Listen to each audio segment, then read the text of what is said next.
কোনো একটা বুলেট এসে আমার বুকটা হয়তো বিদ্ধ করে দিয়েছে এবং সেই মিছিলে আমি হাসতে হাসতে আমি শহীদ হয়ে গেছি। আমি তখন হাসতে হাসতে আল্লাহর কাছে ভীষণ সন্তুষ্টি নিয়ে পৌঁছতে চাই যে আমি একটা ন্যূনতম ওই জীবনটা লিড করতে পারলাম, যে আমি একটা ইনসাফের হাসি নিয়ে আমি আমার আল্লাহর কাছে পৌঁছতে চাই। হায়াত মৌতের মালিক আল্লাহ, ন্যূনতম সিকিউরিটি নিয়ে চলাও হলো সুন্নাহ।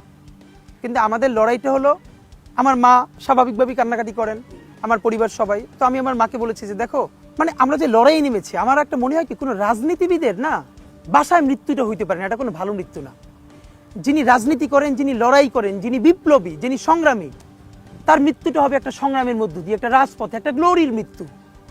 আমি তো ভীষণভাবে প্রত্যাশা করি, আমি ছোটবেলা থেকে এই স্বপ্নটা দেখি, অনেক জায়গায় বলেছি যে একটা তুমুল মিছিল হচ্ছে অন্যায়ের বিরুদ্ধে, সেই মিছিলের সামনে আমি আছি, কোনো একটা বুলেট এসে আমার বুকটা হয়তো বিদ্ধ করে দিয়েছে এবং সেই মিছিলে আমি হাসতে হাসতে আমি শহীদ হয়ে গেছি। এবং সবাই যখন মৃত্যুটাকে ভীষণ ভয় পায়, আমি তখন হাসতে হাসতে আল্লাহর কাছে ভীষণ সন্তুষ্টি নিয়ে পৌঁছতে চাই যে আমি একটা ন্যূনতম ওই জীবনটা লিড করতে পারলাম, যে আমি একটা ইনসাফের হাসি নিয়ে আমি আমার আল্লাহর কাছে পৌঁছতে চাই। সুতরাং আগামী 50 বছর বাঁচলাম, কোনো ইম্প্যাক্ট তৈরি হলো না আমারই দিয়ে, দেশের জন্য, রাষ্ট্রের জন্য, উম্মার জন্য, জাতির জন্য। কিন্তু আমি ধরেন 5 বছর বাঁচলাম, সেটার মধ্য দিয়ে যদি আগামী 50 বছরের ইম্প্যাক্ট তৈরি হয়, তাহলে অনেকদিন বেঁচে থাকায় কি সাফল্যের বলেন? শহীদ প্রেসিডেন্ট জিয়াউর রহমান কয়টা দিন বেঁচেছেন, কিন্তু ভাবেন আজকে পর্যন্ত উনি আমার অনুপ্রেরণা।